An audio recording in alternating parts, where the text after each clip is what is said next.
Established in 1892 and independent since 1972, the Kentucky Kernel is the nonprofit student-run media outlet for the University of Kentucky. The Kernel offers the most extensive media news coverage of UK's campus and the surrounding area. On episode 6 of this digital magazine, we will be featuring broadcast-style videos in order to catch you all up on all the things that you may have missed out on so far in this semester.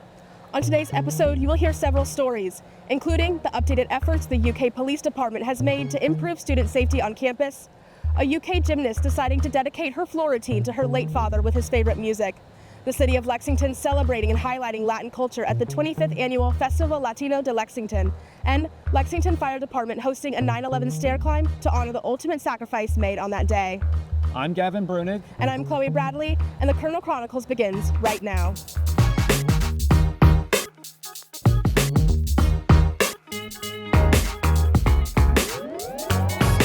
The Big Blue Move-In was in full swing as Wildcats clawed their way back to campus. With the Wildcat Welcome Team leading the charge, students and families tackled dorm life one box at a time. I caught up with a few of the volunteers and incoming families to hear how they're kicking off their Big Blue adventure.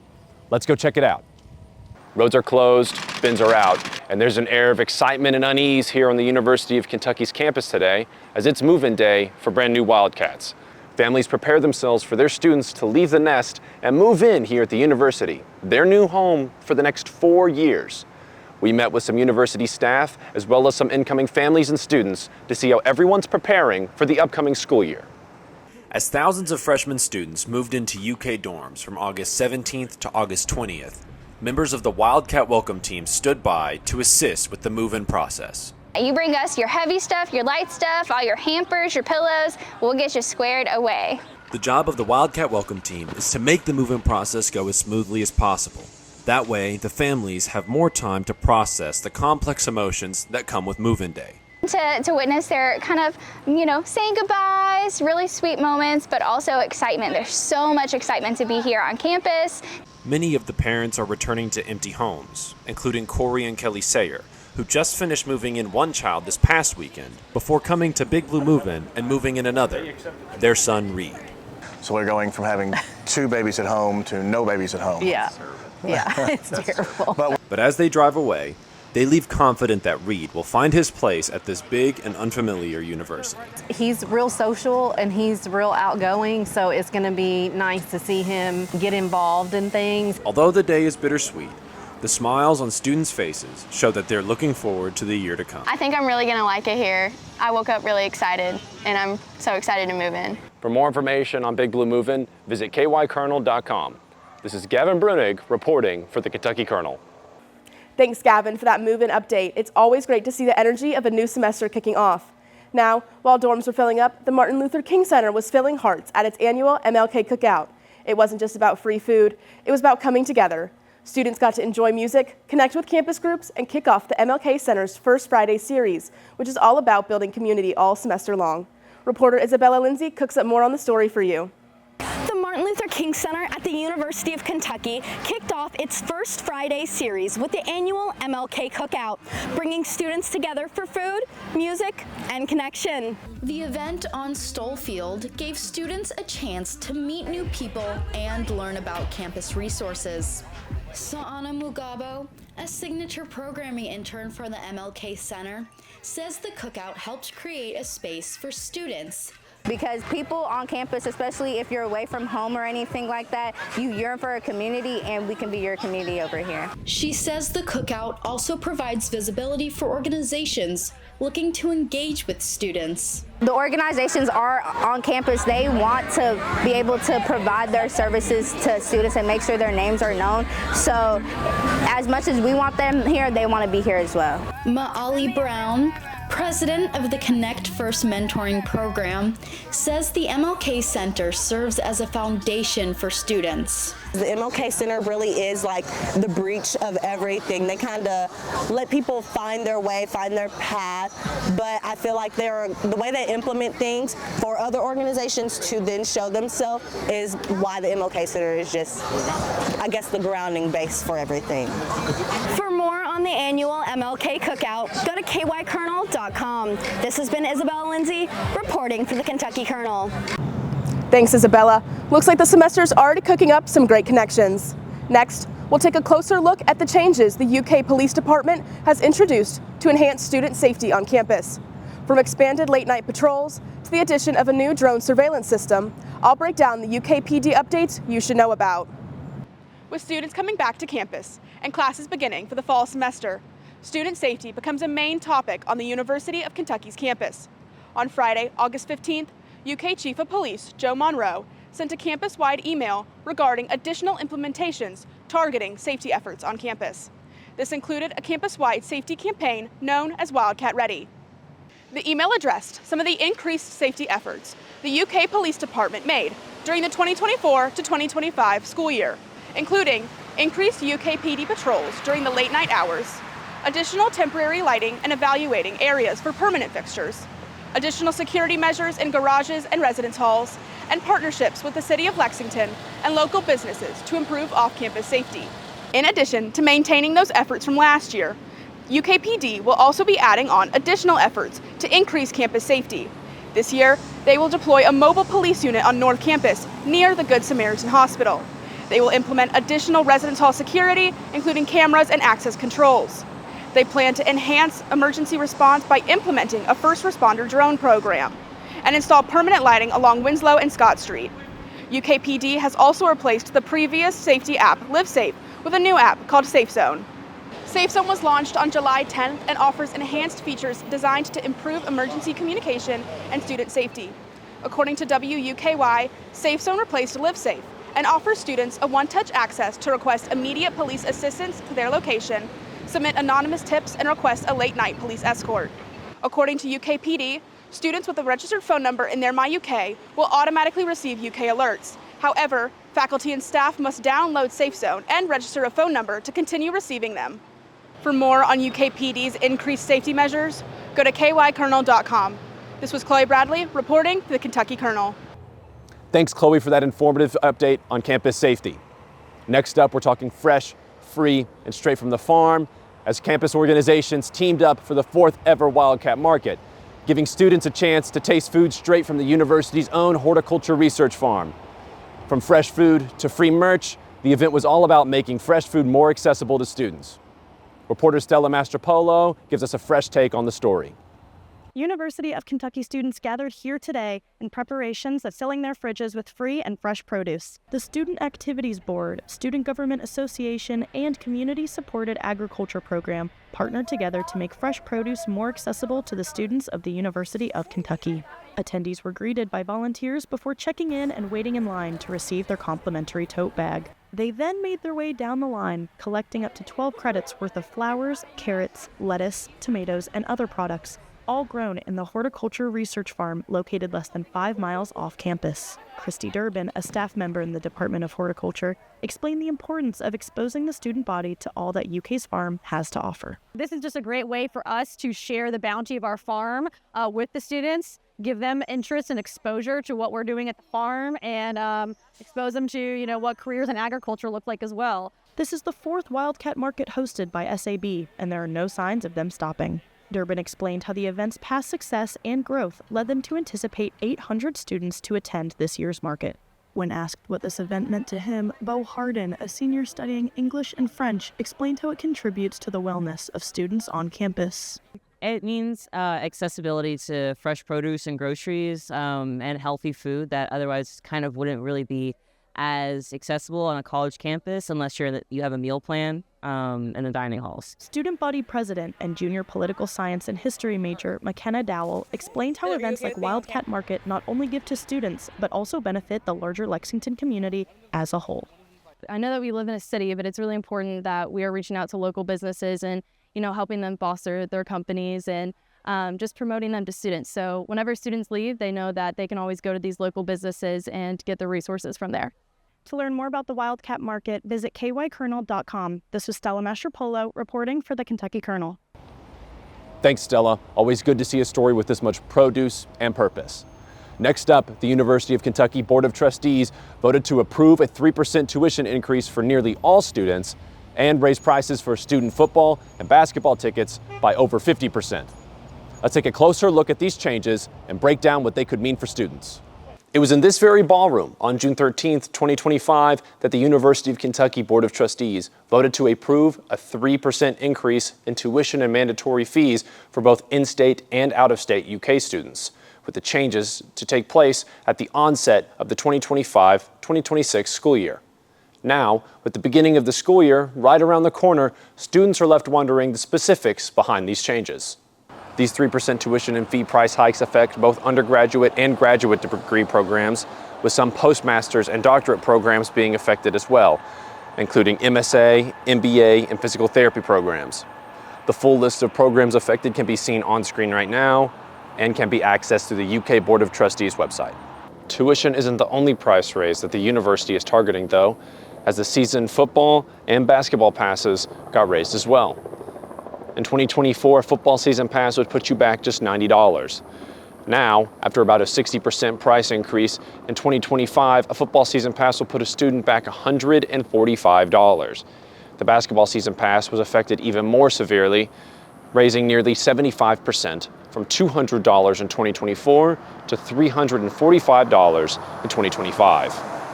Speaking on the decision, the board has attributed the price increases to the overall UK budget increase from $4.4 to $4.8 billion. UK spokesperson Jay Blanton told our reporters earlier this year, "It goes toward the cost of instruction.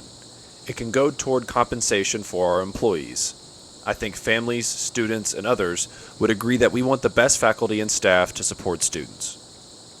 Faculty and staff pay increases are included in the 2025-2026 UK budget as well. More information about UK tuition changes and budget updates can be found at kykernel.com. This is Gavin Brunig reporting for the Kentucky Kernel. Thanks, Gavin, for that informative update on tuition and ticket price increases.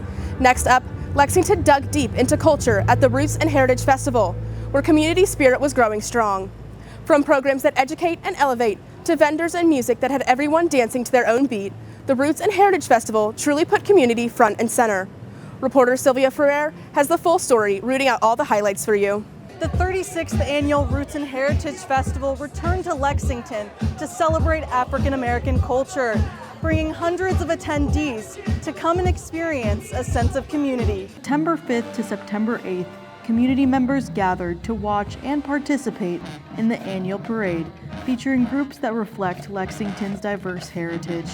Kiana Davis, a Football League team mom, said she was excited to have had the opportunity to be a part of the parade with her son.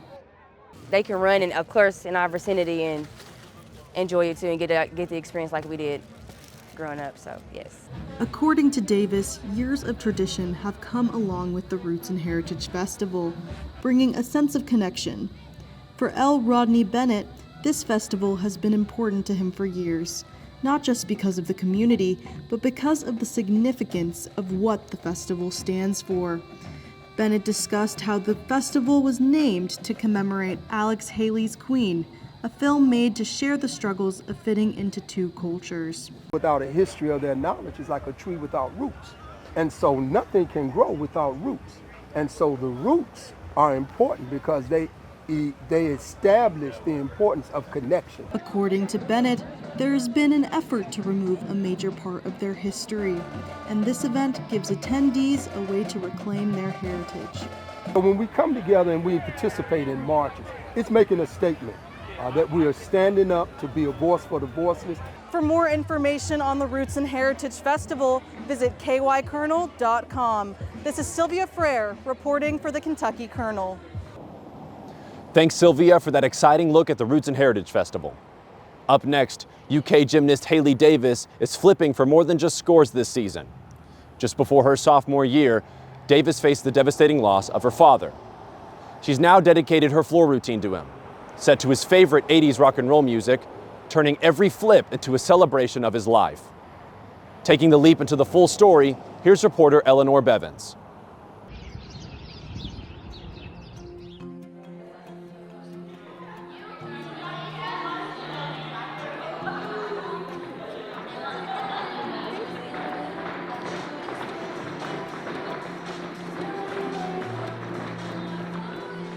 I love the team environment.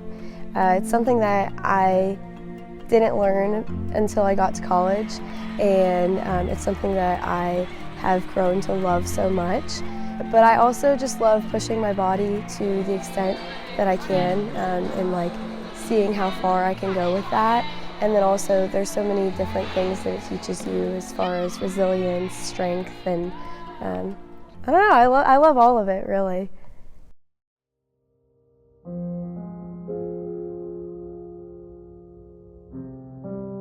My dad raised me as his little mini-me. People even started calling me Mini Ryan. I looked just like him, so I was definitely daddy's girl. My dad was the person that when he walked into the room, everybody would look at him because he just lit up the room. He had this magnetic energy about him that everybody wanted to be around.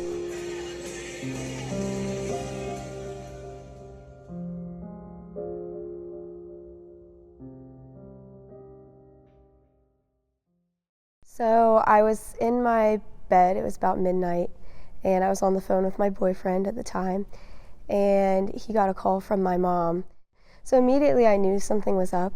My dad had been battling some health issues for a while there, and so that was kind of where my mind went immediately. And when he got off the phone with her, she called me right away, and she didn't even have to tell me. I asked if everything was okay, and she was silent. And I asked if my dad was okay, and she was silent.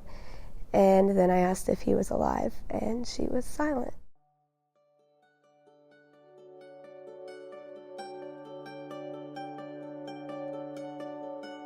They were so supportive. I had so many people bringing me food and bringing me flowers and checking in on me every day of the week, and I always had somebody there with me. Feeling the support of my teammates, that was something that I'm really grateful for.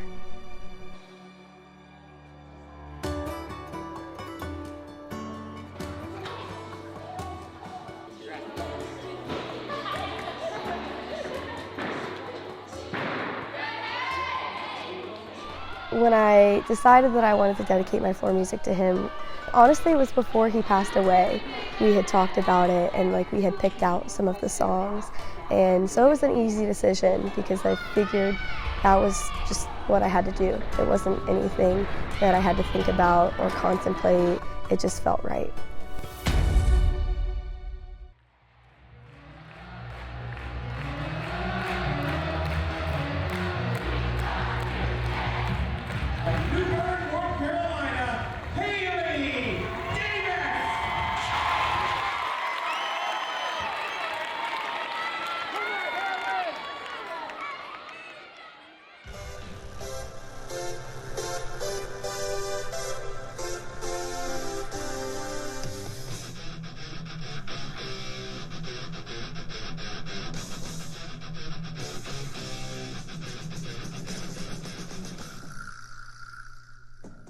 I picked out some of the songs that my dad and I connected with and would listen to together.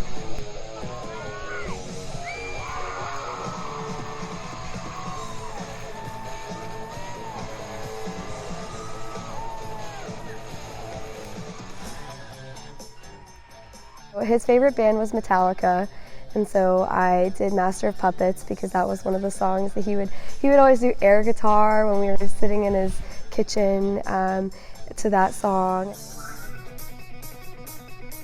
I also had some AC/DC in there, Thunderstruck, and Ozzy Osbourne, Crazy Train, and Carry On My Wayward Son. It was just a lot of songs that he loved, and he just loved that era of music.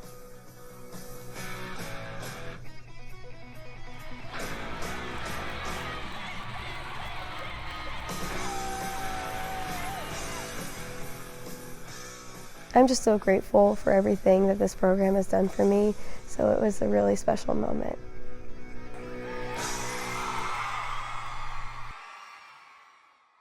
Thanks, Eleanor, for that story. It really stuck the landing.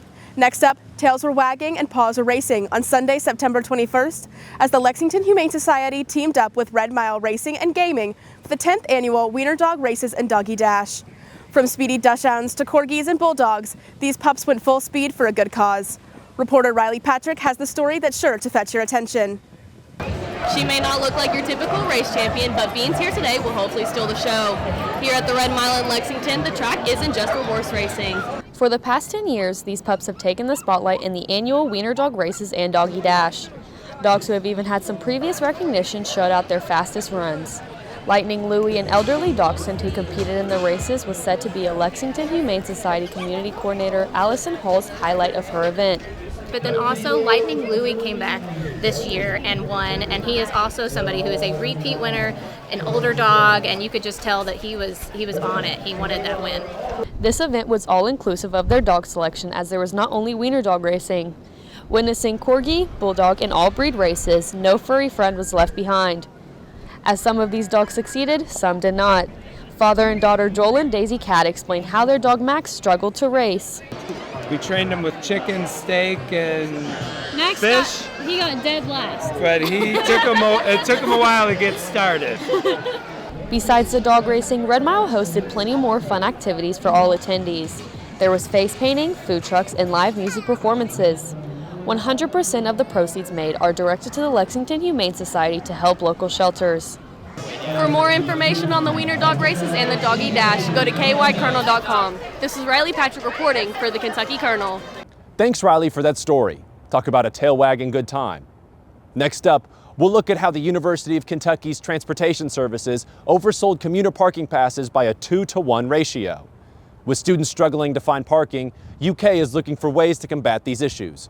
Reporter Olivia White has more on this story. The reality is that we do oversell parking. As the school year continues, parking has been at the forefront of students' minds. With class sizes growing each year, the University of Kentucky Transportation Services are searching for a way to meet the needs of students. According to Lance Broking, the Executive Director of Auxiliary Services and Transportation Services, parking passes for commuters are sold on a 2-to-1 ratio. You want to park the people that turn over more frequently closer to where they want to be. Broking says that because commuters are not parking at the same time, there will always be spaces, even if those spots are undesirable. To combat this lack of parking, UK Transportation Services are finding solutions to accommodate more students on campus. We're currently expanding the Sports Center garage. We're tripling the size of the garage, so we're adding 1,200 new spaces. However, students are struggling to find parking quickly. And for students like Kaylin Kernan, there have been consequences. I've been late to class more than a few times. That gets annoying at a certain point. I have to explain to my professors, like, hey, I'm sorry, but parking was awful today. While Broking says that UK is doing what they can to alleviate these issues, he believes students also play a role in the lack of parking. To him, everyone has a role, especially students who choose not to have a car on campus. I think people really need to evaluate their true access needs. If we can incentivize somebody not to bring a car to campus, and that's one less parking space we have to build, it's much more cost advantageous to do that. For more on this story, visit kykernel.com. This is Olivia White, reporting for the Kentucky Kernel. Thanks, Olivia, for that update on parking. Next, it's Curtains Up in downtown Lexington, where scholars and artists honored Pulitzer Prize-winning playwright August Wilson. The panel shined a light on how he amplified marginalized voices and wove history into his plays. Reporter Isabella Lindsay takes us behind the curtain. The Lyric Theater in downtown Lexington hosted a panel of scholars to talk about the life and work of playwright August Wilson. The discussion is part of a weekend series honoring Wilson's contributions to American theater. Jeremy Gillette, an assistant professor in the UK Department of Theatre and Dance, who is also portraying Wilson in a one-man play, explained how Wilson's work connects directly to his own community. So August Wilson allows me to see the stories of people that I know on stage and allows me to give breath to the marginalized communities in America. Gillette also emphasized the broader message Wilson's plays carry. What he's saying is, how about we look at each other as human beings and imagine what we can do when we treat each other as equals. Former Kentucky Poet Laureate and UK professor Frank X. Walker, highlighted the educational impact of Wilson's work. That part of me that's an educator is proud of the fact that when you leave a Wilson production, you've learned something. The panel was one of several events at the Lyric Theater, where audiences also attended screenings and performances as part of the celebration of August Wilson Weekend. For more on the celebration of August Wilson, go to kykernel.com. This has been Isabella Lindsay reporting for the Kentucky Kernel. Thanks, Isabella, for that story. Looks like August Wilson is still stealing the show. Up next, we're dropping the needle on a Lexington legend. Since 1995, CD Central has been more than just a record store. It's been the soundtrack for the city's alternative music scene. Now, as the store spins its final track, owner Steve Barron reflects on 3 decades of music, memories, and community. I'll give you all a closer look at the lasting legacy CD Central is leaving behind. Well, the building was built in '86, and it was a record store right from the first day it opened. And the address where this building was built was a record store even before the building was built. So there's been a record store at this address for over half a century. CD Central, Steve Barron's personal passion project since he graduated college, is 5th in a chain of record stores set at 377 South Limestone. So yeah, it was in the spring of 1995. So we just had our 30th anniversary, and it seems like a nice even number to close out on, so that's what's happening. And on September 7th, 2025, CD Central closed for the last time. It does feel a little bit like we're ending something that a lot of people have enjoyed. You know, we have people coming in here who shopped here when they were students back in the 90s. This includes local artist Jerry L. Hanlon. I remember coming here to buy posters when I moved in to my dorm room at Transy. I feel like it's my little community. Who knows the community will fill the hole that CD Central will leave. I just think Lexington cares a lot about music, so it almost feels like the heart of Lexington.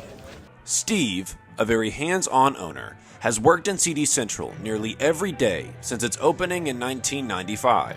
You hear about people who work their entire lives till they can't work anymore, or in a hospital, and I didn't want to be in that situation, so really felt it was time for, to consider retirement and different priorities in life while I can still enjoy a little bit of it.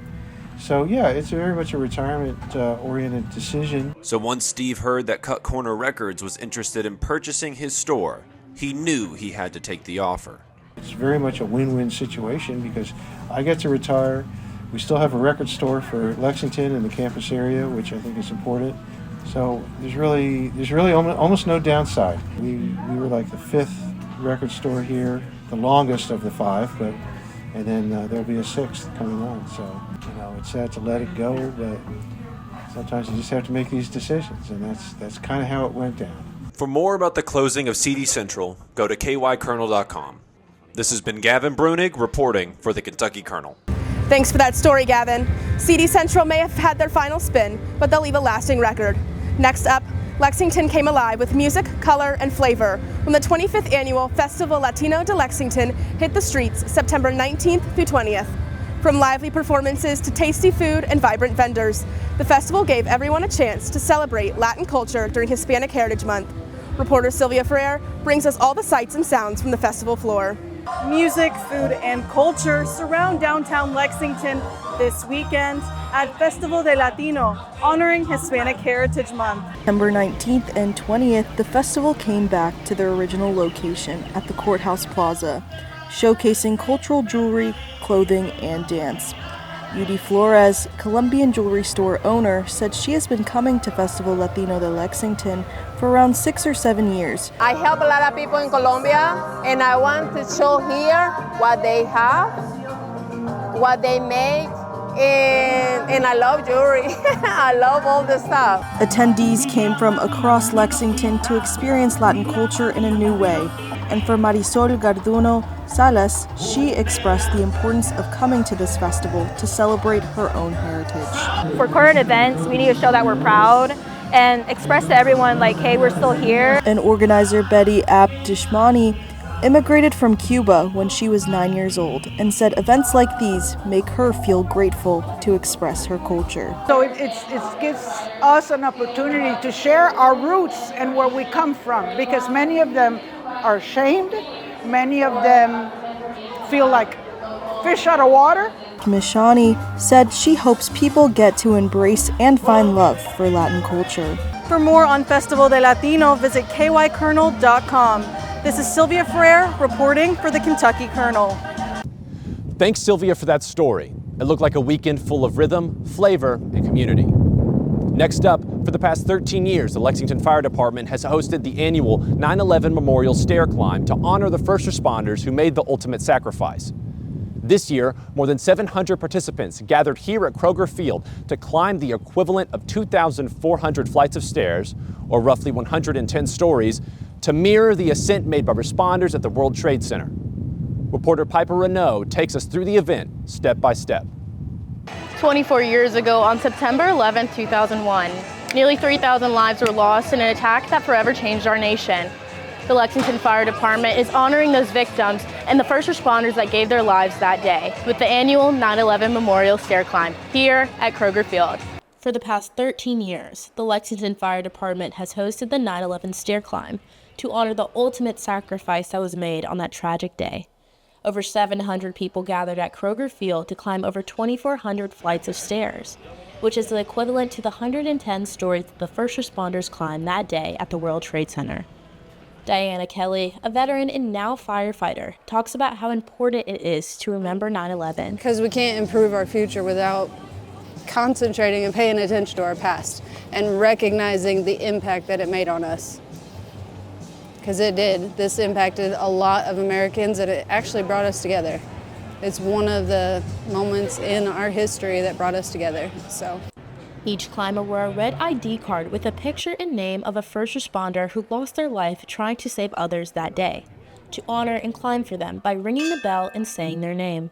Chris McFarland, lieutenant at the Lexington Fire Department, talks about the significance of the red tags. If we quit saying their name and their families grow old and pass away, then that name may never get ever mentioned again. So part of remembering is saying that name out loud, ringing that bell. And to learn more about the 9/11 Memorial Stair Climb, go to kykernel.com. This is Piper Renaud reporting for the Kentucky Kernel. For all things Kentucky Kernel, please go visit our website at kykernel.com. And social medias at X, Facebook, Instagram, TikTok, YouTube, and Spotify. Thanks for tuning in. See ya.